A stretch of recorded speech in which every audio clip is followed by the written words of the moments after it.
time to expose the world's most famous fitness athlete, Mike Hearn.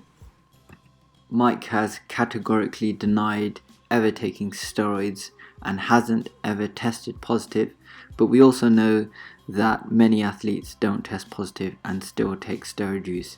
He's a 47-plus-year-old man who looks more muscular now than he's ever looked.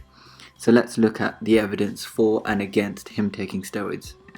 First, a bit about steroids themselves. They are illegal to take unless they have been prescribed by a doctor, and they would only be prescribed for a medical condition.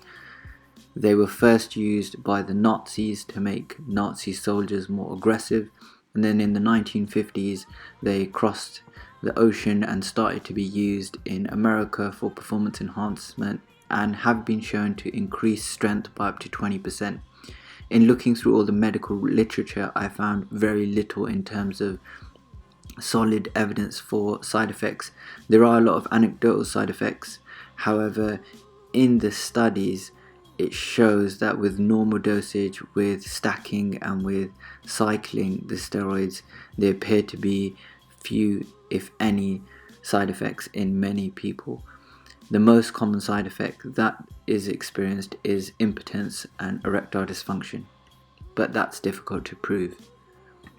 In light of the lack of concrete clues to whether someone is taking steroids or not, we have to seek the knowledge of those people who have taken it their entire lives. Rich Piana is a friend of Mike Hearn and has been very vocal in his use of steroids. Side effects. We need to talk about side effects of steroids and other related drugs to do with bodybuilding. Now, me personally, I've been taking steroids since I was 18. I'm 43, so what is that, 25 years of steroid use? Yeah, that's pretty amazing. And I have to say, honestly, I've had no side acne, never got acne. Liver toxicity, I have my liver checked, and there's been times when, my enzymes have been high, and I got to do what I can to bring them back down and stay off for a while and cleanse my liver, and that's all part of the game, And as far as any major side effects, I have had none. That's a lifelong steroid user saying that he hasn't had any side effects. Given that, it's going to be very difficult to prove whether Mike has been taking steroids. But let's look at some of the inconsistencies in what he said. My friend Rich Piana is in the hospital, and with him in the hospital, is it due to this, to steroids, or this or that or the other thing? Probably not. That being said, I'm totally 100% aware that damage is being done to my body by the choices I am making. I know for a fact that doing what I'm doing is going to cause damage. The first inconsistency appears to be his apparent denial towards Rich Piana's death having anything to do with steroids, insulin, or the opiates that he was abusing, when ambulance emergency services calls confirmed that he was abusing drugs at the time of his death. Mike goes on to say in his video how steroids are bad and how kids shouldn't use them, and addresses his videos to kids. This seems a bit peculiar considering the choice of friends that he has. The second inconsistency is Mike's rebuttal. When he's questioned on the topic of steroids, his answer is consistently that he was 240 pounds or around that arena when he was competing at age 16 and 18. He's always been a big guy, so his size isn't anything unusual. However, he cites pictures from his competitions when he was young, and I think objectively everyone can see, even with the decline of testosterone that you get naturally with aging, at 47 he appears to be bigger than he was at 18. Go over and check out my Instagram page right now. You're going to see photos of me at 16 years old. I was already 240 pounds. I was 275 in the off season.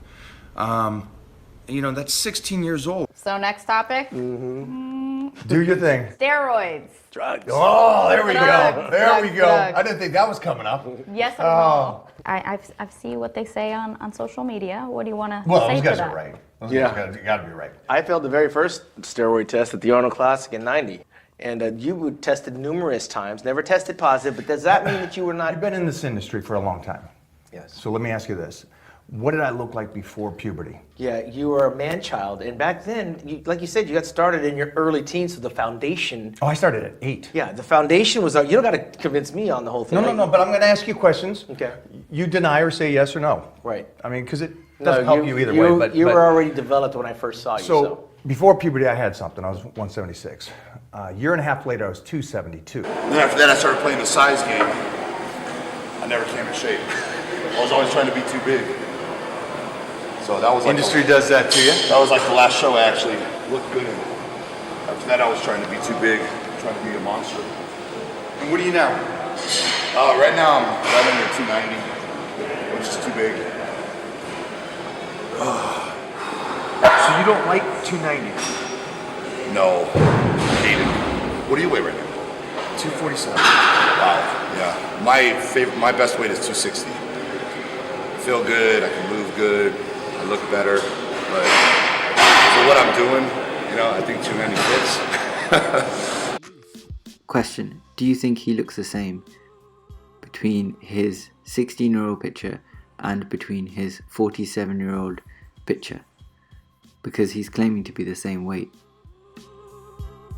The third inconsistency seems a bit more objective, and that's around hip and waist girth.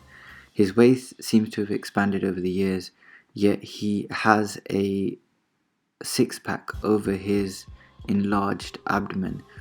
That's highly unlikely when you look at natural bodybuilding, because muscle, in order to show around the abdominals, needs to be present with a very low body fat. If you have a very low body fat, why would you have a large waist?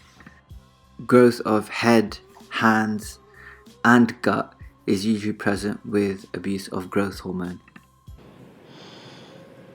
My question I have is, does growth hormone give you a distended gut?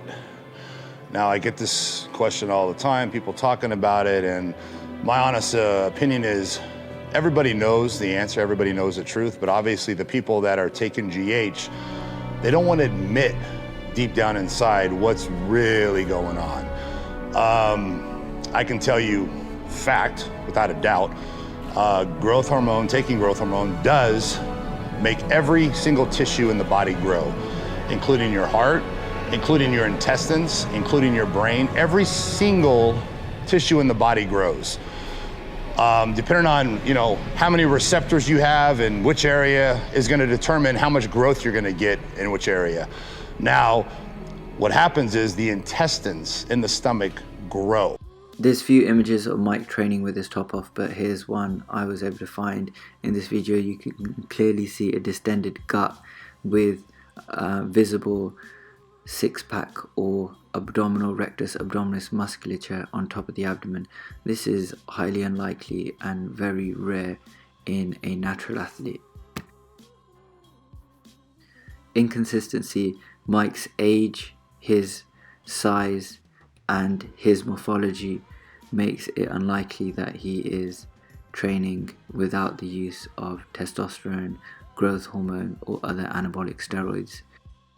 The issue with this is that many people in the fitness industry, like Mike O'Hearn, are making hundreds, if not hundreds of thousands of dollars out of young, susceptible, innocent people who are trying to improve their body image but have unrealistic goals which they will never achieve, because the athletes that they aspire towards or the athletes that they want to be like are taking substances which they're not disclosing, and instead are making money out of these innocent people.